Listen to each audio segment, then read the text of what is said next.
रावण की मां का बलात्कार से जन्म किस तरह से हुआ, खुलासा किया उत्तरकांड। अगस्त्य मुनि ने कहना जारी रखा। पिता की आज्ञा पाकर कैकसी विश्रवा के पास गई और उन्हें अपने अभिप्राय से अवगत कराया। उस समय भयंकर आंधी चल रही थी।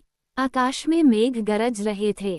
कैकसी का अभिप्राय जानकर विश्रवा ने कहा कि भद्रे, तुम इस कुबेला में आई हो, मैं तुम्हारी इच्छा तो पूरी कर दूंगा, परंतु इससे तुम्हारी संतान दुष्ट स्वभाव वाली और क्रूरकर्मा होगी। मुनि की बात सुनकर कैकसी उनके चरणों में गिर पड़ी और बोली कि भगवन, आप ब्रह्मवादी महात्मा हैं, आपसे मैं ऐसे दुराचारी संतान पाने की आशा नहीं करती, अतः आप मुझ पर कृपा करें। कैकसी के वचन सुनकर मुनि विश्रवा ने कहा कि अच्छा, तो तुम्हारा सबसे छोटा पुत्र सदाचारी और धर्मात्मा होगा। इस प्रकार कैकसी के 10 मुख वाले पुत्र का जन्म हुआ, जिसका नाम दशग्रीव रखा गया। उसके पश्चात कुंभकर्ण, शूर्पणखा और विभीषण के जन्म हुए। दशग्रीव और कुंभकर्ण अत्यंत दुष्ट थे, किंतु विभीषण धर्मात्मा प्रकृति का था। दशग्रीव ने अपने भाइयों सहित ब्रह्माजी की तपस्या की। ब्रह्मा के प्रसन्न होने पर दशग्रीव ने मांगा कि मैं गरुड़, नाग, यक्ष, दैत्य, दानव, राक्षस तथा देवताओं के लिए अवध्य हो जाऊं। ब्रह्मा जी ने तथास्तु कहकर उसकी इच्छा पूरी कर दी। विभीषण ने धर्म में अविचल मति का और कुंभकर्ण ने वर्षों तक सोते रहने का वरदान पाया। फिर दशग्रीव ने लंका के राजा कुबेर को विवश किया कि वो लंका छोड़कर अपना राज्य उसे सौंप दे।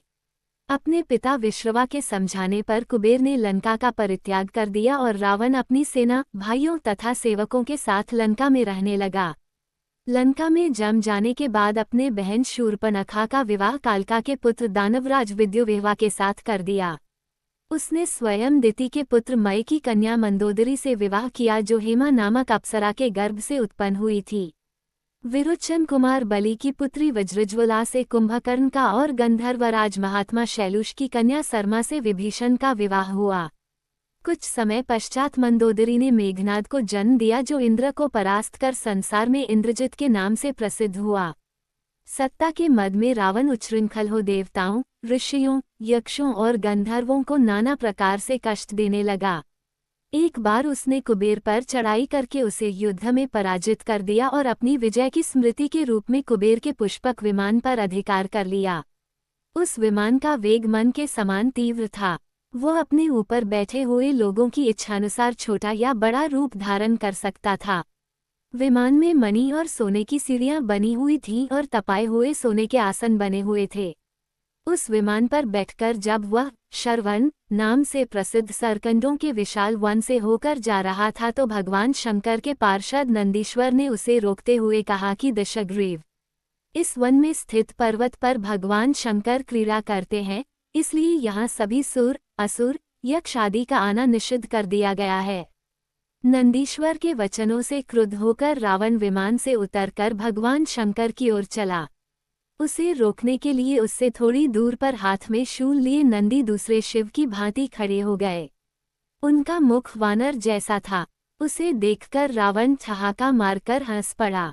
इससे कुपित हो नंदी बोले कि दशानन, तुमने मेरे वानर रूप की अवहेलना की है, इसलिए तुम्हारे कुल का नाश करने के लिए मेरे ही समान पराक्रमी रूप और तेज से संपन्न वानर उत्पन्न होंगे। रावण ने इस ओर तनिक भी ध्यान नहीं दिया और बोला कि जिस पर्वत ने मेरे विमान की यात्रा में बाधा डाली है, आज मैं उसी को उखाड़ फेंकूंगा। ये कहकर उसने पर्वत के निचले भाग में हाथ डालकर उसे उठाने का प्रयत्न किया। जब पर्वत हिलने लगा तो भगवान शंकर ने उस पर्वत को अपने पैर के अंगूठे से दबा दिया। इससे रावण का हाथ बुरी तरह से दब गया और वह पीड़ा से चिल्लाने लगा। जब वह किसी प्रकार से हाथ न निकाल सका तो रोते रोते भगवान शंकर की स्तुति और क्षमा प्रार्थना करने लगा। इस पर भगवान शंकर ने उसे क्षमा कर दिया और उसके प्रार्थना करने पर उसे एक चंद्रहास नामक खड्ग भी दिया। अगस्त्य मुनि ने कथा को आगे बढ़ाया।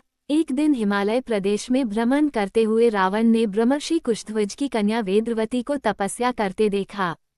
वो उस पर मुग्ध हो गया और उसके पास आकर उसका परिचय तथा अविवाहित रहने का कारण पूछा। वेदवती ने अपने परिचय देने के पश्चात बताया कि मेरे पिता विष्णु से मेरा विवाह करना चाहते थे, इससे क्रुद्ध होकर मेरी कामना करने वाले दैत्यराज शंभू ने सोते में उनका वध कर दिया। उनके मरने पर मेरी माता भी दुखी होकर चिता में प्रविष्ट हो गई। तब से मैं अपने पिता की इच्छा पूरी करने के लिए भगवान विष्णु की तपस्या कर रही हूँ।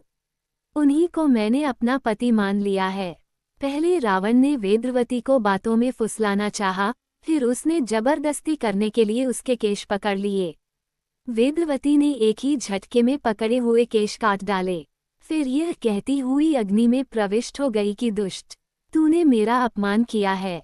इस समय तो मैं ये शरीर त्याग रही हूँ, परंतु तेरा विनाश करने के मैं योनिजा कन्या के रूप में जन्म लेकर किसी धर्मात्मा की पुत्री बनूंगी। अगले जन्म में वह कन्या कमल के रूप में उत्पन्न हुई। उस सुंदर कांति वाली कमल कन्या को एक दिन रावण अपने महलों में ले गया। उसे देखकर ज्योतिषियों ने कहा कि राजन, यदि यह कमल कन्या आपके घर में रही तो आपके और आपके कुल के विनाश का कारण बनेगी। ये सुनकर रावण ने उसे समुद्र में फेंक दिया। वहां से वह भूमि को प्राप्त होकर राजा जनक के यज्ञ मंडप के मध्यवर्ती भूभाग में जा पहुंची। वहां राजा द्वारा हल से जोती जाने वाली भूमि से वह कन्या फिर प्राप्त हुई। वही वेदवती सीता के रूप में आपकी पत्नी बनी और आप स्वयं सनातन विष्णु हैं। इस प्रकार आपके महान शत्रु रावण को वेदवती ने पहले ही अपने शाप से मार डाला। आप तो उसे मारने में केवल निमित्त मात्र थे। अनेक राजा महाराजाओं को पराजित करता हुआ दशग्रीव इक्ष्वाकु वंश के राजा अनरण्य के पास पहुंचा, जो अयोध्या पर राज्य करते थे। उसने उन्हें भी द्वंद्व युद्ध करने अथवा पराजय स्वीकार करने के लिए ललकारा। दोनों में भीषण युद्ध हुआ, किंतु ब्रह्माजी के वरदान के कारण रावण उनसे पराजित न हो सका। जब अनरण्य का शरीर बुरी तरह से क्षत विक्षत हो गया तो रावण इक्ष्वाकु वंश का अपमान और उपहास करने लगा। इससे कुपित होकर अनरण्य ने उसे शाप दिया कि तूने अपने व्यंगपूर्ण शब्दों से इक्ष्वाकु वंश का अपमान किया है, इसलिए मैं तुझे शाप देता हूँ कि महात्मा इक्ष्वाकु के इसी वंश में दशरथ नंदन राम का जन्म होगा, जो तेरा वध करेंगे। ये कहकर राजा स्वर्ग से धार गए। रावण की उद्दंडता में कमी नहीं आई। राक्षस या मनुष्य जिसको भी वह शक्तिशाली पाता, उसी के साथ जाकर युद्ध करने लगता। एक बार उसने सुना कि किष्किंधापुरी का राजा वाली बड़ा बलवान और पराक्रमी है, तो वो उसके पास युद्ध करने के लिए जा पहुंचा। वाली की पत्नी तारा के पिता सुषेण, युवराज अंगद और उसके भाई सुग्रीव ने उसे समझाया कि इस समय वाली नगर से बाहर संध्योपासना के लिए गए हुए हैं। वे ही आपसे युद्ध कर सकते हैं, और कोई वानर इतना पराक्रमी नहीं है जो आपके साथ युद्ध कर सके। इसलिए आप थोड़ी देर उनकी प्रतीक्षा करें। फिर सुग्रीव ने कहा कि राक्षसराज, सामने जो शंख जैसे हड्डियों के ढेर लगे हैं, वे वाली के साथ युद्ध की इच्छा से आए आप जैसे वीरों के ही हैं। वाली ने इन सब का अंत किया है। यदि आप अमृत पीकर आए होंगे तो भी जिस क्षण वाली से युद्ध करेंगे, वह क्षण आपके जीवन का अंतिम क्षण होगा। यदि आपको मरने की बहुत जल्दी हो तो आप दक्षिण सागर के तट पर चले जाइए, वहीं आपको वाली के दर्शन हो जाएंगे। सुग्रीव के वचन सुनकर रावण विमान पर सवार हो तत्काल दक्षिण सागर में उस स्थान पर जा पहुंचा जहां वाली संध्या कर रहा था। उसने सोचा कि मैं चुपचाप वाली पर आक्रमण कर दूंगा। वाली ने रावण को आते देख लिया, परंतु वह तनिक भी विचलित नहीं हुआ और वैदिक मंत्रों का उच्चारण करता रहा। ज्यों ही उसे पकड़ने के लिए रावण ने पीछे से हाथ बढ़ाया, सतर्क वाली ने उसे पकड़कर अपनी कांख में दबा लिया और आकाश में उड़ चला। रावण बार बार वाली को अपने नखों से कचोटता रहा, किंतु वाली ने उसकी कोई चिंता नहीं की। तब उसे छुड़ाने के लिए रावण के मंत्री और अनुचर उसके पीछे शोर मचाते हुए दौड़े, परंतु वे वाली के पास तक न पहुंच सके। इस प्रकार वाली रावण को लेकर पश्चिमी सागर के तट पर पहुंचा। वहां उसने संध्योपासना पूरी की। फिर वह दशानन को लिए हुए किष्किंधापुरी लौटा। अपने उपवन में एक आसन पर बैठकर उसने रावण को अपनी कांख से निकालकर पूछा कि अब कहिए आप कौन हैं और किस लिए आए हैं।